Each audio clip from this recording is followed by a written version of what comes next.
વસ્તી ગણતરી 2027નો 1 જૂનથી આણંદ જિલ્લામાં વિધિવત પ્રારંભ થયો છે. નિવાસી અધિક કલેક્ટર ઋતુરાજ દેસાઈએ આ પ્રસંગે આણંદ જિલ્લાના નાગરિકોને મહાઅભિયાનમાં ઉત્સાહપૂર્વક સહભાગી થવા અનુરોધ કર્યો હતો. તેમણે વસ્તી ગણતરીના અધિકારીઓ કે કર્મચારીઓને પૂરતો સહકાર આપીને એક જવાબદાર નાગરિક તરીકે પોતાના પરિવારની નાનામાં નાની સચોટ વિગતો પૂરી પાડવા અનુરોધ કર્યો હતો.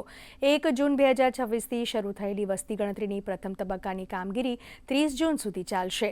વસ્તી ગણતરી કામગીરી સંપૂર્ણપણે પેપરલેસ છે. ડિજિટલ ટેકનોલોજીના ઉપયોગથી હાથ ધરવામાં આવી રહી છે. મોટાભાગના ઘણા પ્રશ્નો એવા છે કે ભવિષ્યમાં સરકારને કોઈ પણ સુવિધા આપણાને પૂરી પાડી હોય, કોઈ પણ યોજના આપણા સુધી પહોંચાડવી હોય, એના માટે ફાયદાકારક રહે એ રીતનું સરકારે ખૂબ જ સરસ પ્લાનિંગ કર્યું છે. અને આમાં ડિજિટલ વસ્તી ગણતરીનું પણ સરકારે એક પોર્ટલ લોન્ચ કર્યું છે અને ડિજિટલ વસ્તી ગણતરીમાં પણ આપણે વસ્તી ગણતરી કરાવી શકીએ છીએ.